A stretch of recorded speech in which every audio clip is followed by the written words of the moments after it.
Just want to double check that that mic's on. I'm sure it is, but I just... I want to reach in my pocket. Yeah, that's it. I'll just touch you up. Okay. Oh, look at the state of him. Jesus. Yes, my brother. We on? Epic. We're on GoPro. We're on an FX. And we're on Proper camera, that. a little Sony Z1 there. Yes. Okay.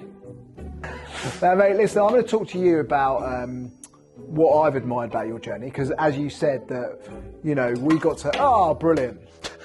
Brilliant.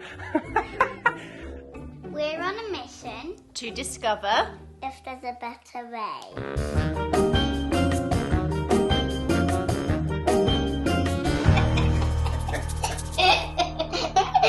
Budget. Yeah, real. What is this? Real budget. I'm used. Shouldn't makeup be in here in a second? Hello. I'm looking you're pretty back. washed out. Do you know what we're going to start? We're going to start in a really formal way. Introduce yourself to me. Tell me what you do and what you're all about. Okay. All right, Campo. My name is Adam Lubbock, but no one knows me as that because it's a really boring name. So call me Lubbs or Lubbsie. That's how I know that I've kind of won someone over if they start calling me Lubbs or Lubbsie. I run this gym here, ADV HQ Henley. Have done for, well, I've been a PT since I left school when I was 18.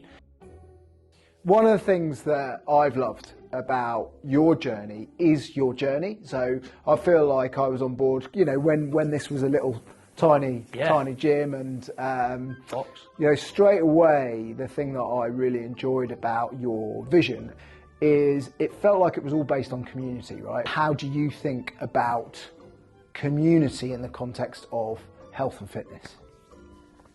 Well, the community that we've based now and everything that comes with it and everything that's so amazing about it has been incredibly organic. So when you did first come on board,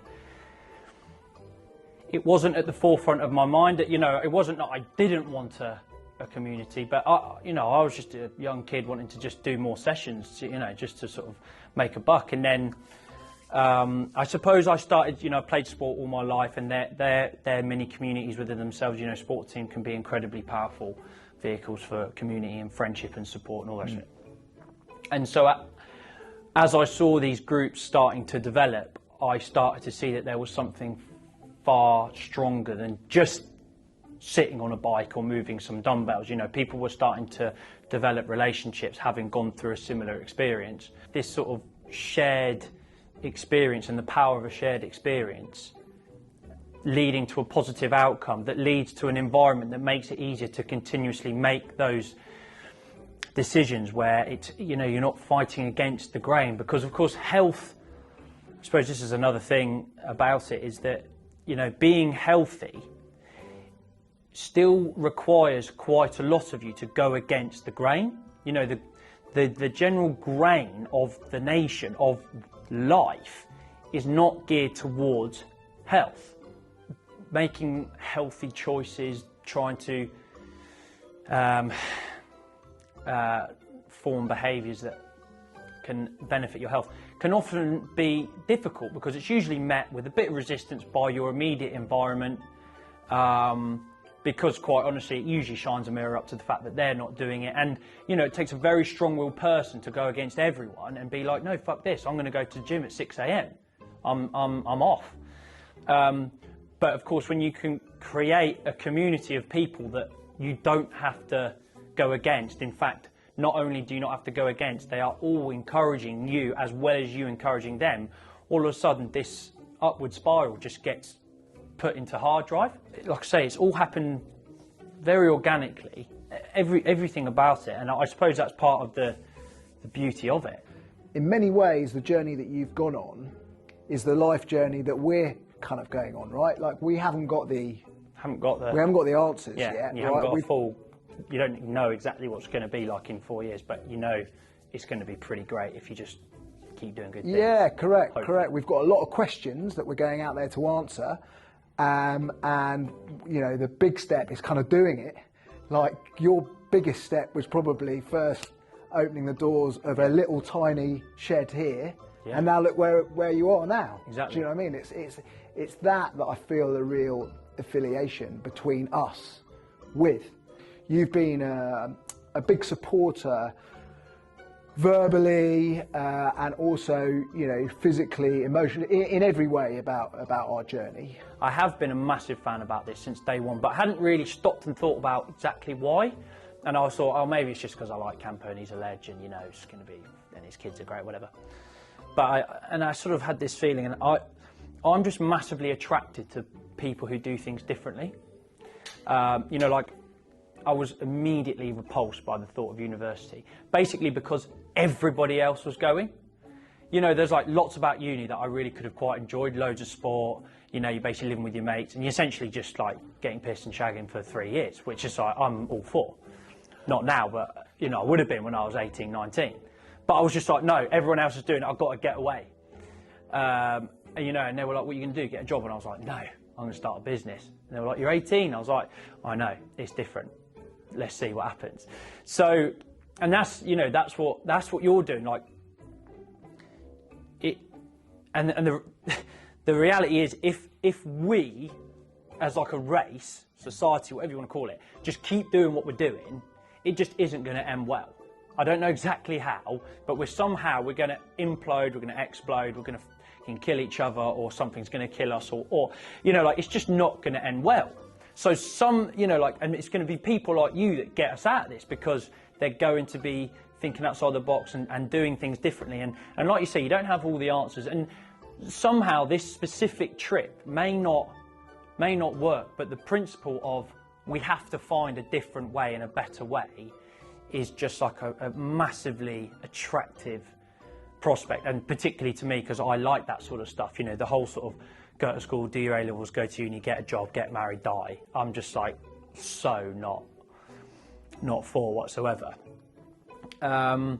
So I just, and that's why I'm so behind it. And it does, you know, it does sort of resonate in terms of what we're doing here, in the sense of like, right, how can we run a gym, but how can we do it like, how can we focus on something that like basically no one else is focusing on? How can we literally sell happiness? How can we sell no results? Like, be the gym that promises no results. I mean, what PT does that? They're always promising something wanky, and it's usually in 10 weeks. And the reality is that's just to make a quick sale. And, you know, there's part of me that doesn't really blame them for it. It's a very saturated market. It's not easy to kind of make it. And, you know, there's a perpetual cycle of people wanting results and PTs promising results. I'm not quite sure which one's fueling which. But the point is, we've just slashed that down the middle, and it would have been very easy for it to just completely flop.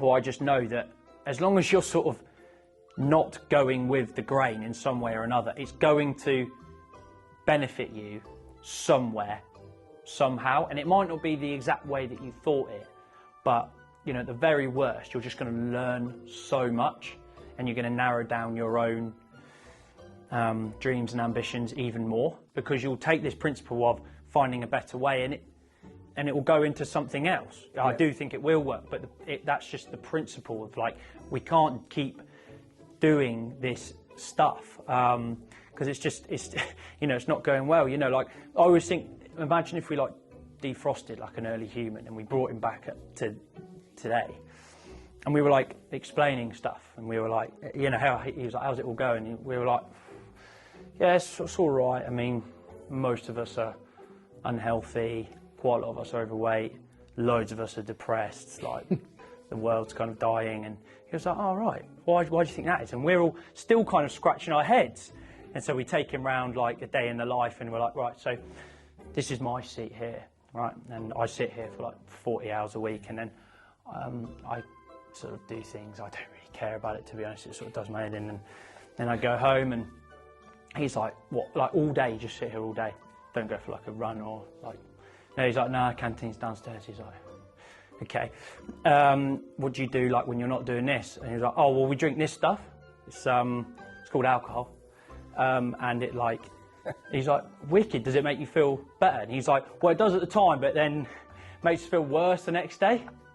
So yeah, and then I have to come back to this feeling even worse. And then, you know, and then he gets to the end of the day and he's like, you sure it's going well? And you know, we're like, oh, I don't know. And he's like, it's not a massive surprise to me that things are going badly. I'm going to pick up on that kind of exactly that point, really. So one of my big bees in my bonnet around the way that particularly the UK society is going is we are at the moment, in terms of a society, going absolutely against the recommended world happiness reports. And where is happiest in the world? It's all about community. It's all about people that are really connected. So it's not a surprise that the Scandinavian countries are always up there. Oh, why are they up there? Oh, geez, they all pay more tax. Right? It makes the society more equal. And co-housing is a really, really big thing out there. Yeah. All right, but we're not doing that. Kids start school at 8, so they spend more time climbing trees and freeing their feet and not locking them in school shoes. Correct. And what we're doing is we are chasing an American dream that has been proven, actually scientifically proven, to be wrong for happiness. Yeah. So the idea of everyone building their castle and reducing holiday to almost zero, and by the way, not just doing that, but convincing everyone that unless you work hard all the time, every day, for how you're not winning. Mate, it's like headbutting ourselves in the balls. It's utterly ludicrous, right? And the real scandal for me is that this stuff people don't even know. A lot of people don't even know it. That this is the fact. Yeah. This is the science, right? Like, it's because it's not talked about. I don't know whether it's a media collusion or what it is. I mean, it is out there, but too many people benefit from it. It's difficult to find, right? This stuff. So, that's the stuff that I'm really excited about. Talking about more, unearthing and showing. Do you know what I mean? Actually showing people and ourselves with our own eyes that might be something in this. Yeah.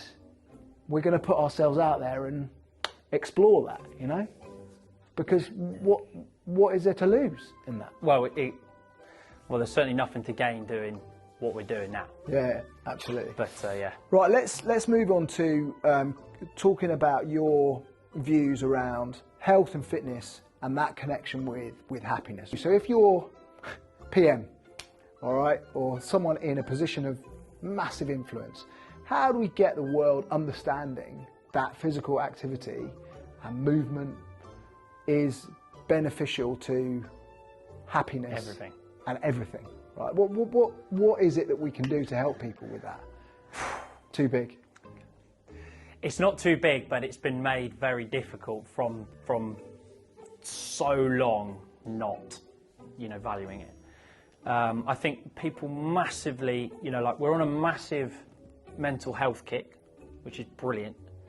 But I think people massively underestimate the kind of link between your mental and your physical health. Because it all comes under the same bracket of health.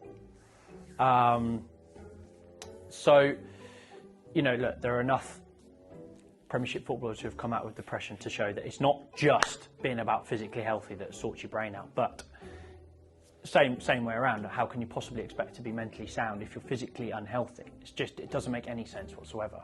I'm still not convinced if humanity have it in them to turn it around. But if they do, everything is going to get flipped on its head.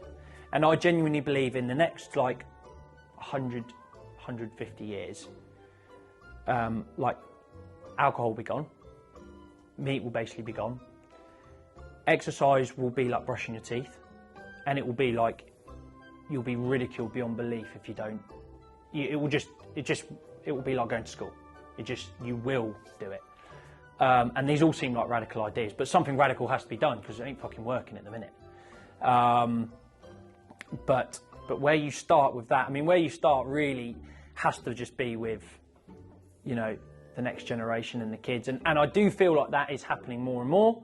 I can see your amazing girls joining in with Katie on Home Squad, and they're not the only ones. And happiness is very difficult to achieve if you're not healthy, and you can't be healthy without exercise. And what I find so funny is that you see a tiger in a cage or a an orca at SeaWorld or whatever, and everyone's like, oh, the poor thing's in a cage, and oh, it's swimming around in circles, and I'm like, that's what we're doing, except it would be like the tiger getting in the cage himself, like, oh, I'm going to try this for a bit, and then the tiger going, fuck me, why do I feel so shit? Like, actually scratching its head, and we're all out here like, get out of the cage, you idiot, like, the wild is just there, you know, or like them being like an orca-shaped hole to the ocean. He's like, nah, can't tell why I feel so terrible. I'm just going to stay here. You know, like we've literally put ourselves in a massive cage. Like we think we're free, but we're fucking not until it's absolutely part of just the day-to-day narrative. You know, something you and Katie do brilliantly of working out in front of the kids. Like they 100% are just going to think that that's to do with life. You know, we're big on that, by the way. I mean, I think that's just so important, isn't it? It's unbelievably important because, you know, because that is the, you know, first sort of 7 or 8 years. It just basically everything is the parents. You know, it's getting there. Like I say, I think a few generations have to die out. You know, there's still like, you know, we're out in the car park there and we see people running, and there's still far too many wankers that are like, we wouldn't catch me doing that. You know, what taking care of yourself, fair enough, you know, move on.